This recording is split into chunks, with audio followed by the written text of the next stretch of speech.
semuanya, kembali lagi di Gusti Jeneo Channel. Di video kali ini saya akan men-share materi terkait dengan teori rasio keuangan. Apa itu pengertiannya, manfaat, dan juga fungsinya, serta jenis-jenisnya. Gak usah lama-lama, kita simak videonya. Yang pertama, kita akan bahas tentang definisi rasio keuangan.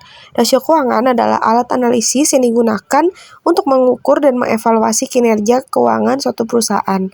Rasio ini dihitung berdasarkan data yang terdapat dalam laporan keuangan seperti neraca, laporan laba rugi, dan laporan arus kas. Dalam perusahaan, pertimbangan keputusan yang dikeluarkan dengan berdasarkan pada rasio keuangan merupakan langkah yang bijak.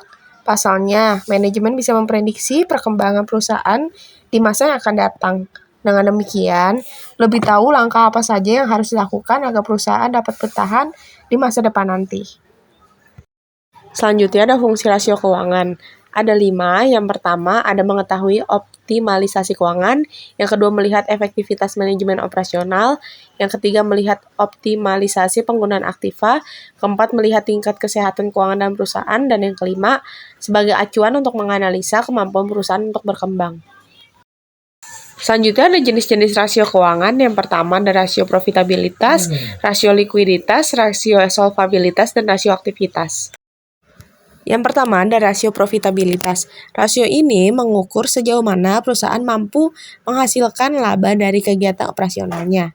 Beberapa contoh rasio profitabilitas meliputi rasio laba bersih terhadap penjualan, rasio laba bersih terhadap aset, dan rasio laba bersih terhadap ekuitas. Yang kedua ada rasio likuiditas.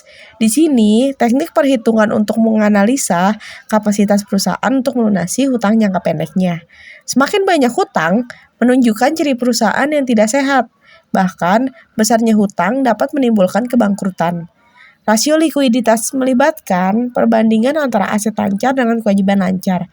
Contoh rasio likuiditas adalah rasio lancar dan rasio cepat. Yang ketiga, rasio solvabilitas. Rasio ini menunjukkan kemampuan perusahaan untuk memenuhi kewajiban jangka panjangnya. Rasio solvabilitas melibatkan perbandingan antara utang jangka panjang dengan ekuitas atau aset perusahaan. Contoh rasio solvabilitas adalah rasio utang terhadap ekuitas dan rasio utang terhadap aset. Yang terakhir, rasio aktivitas. Setiap perusahaan tentunya memiliki aktiva yang dapat digunakan dalam proses produksi. Oleh sebab itu, adanya analisa activity atau rasio aktivitas untuk menganalisa kemampuan perusahaan dalam mengoptimalkan aktiva yang dimilikinya guna menghasilkan laba. Dengan demikian, dapat mengetahui efektivitas aktiva yang digunakan. Untuk rumus dan spesifikasi dari keempat rasio, stay di next video ya. Bagaimana cara menghitungnya dan rumus-rumusnya? Jangan lupa tonton video selanjutnya. Sekian informasi yang dapat saya sampaikan, semoga bermanfaat. Jangan lupa subscribe, like, dan komen channel kami agar terus berkembang, dan nantikan video selanjutnya terkait dengan analisis rasio keuangan. See you, dadah!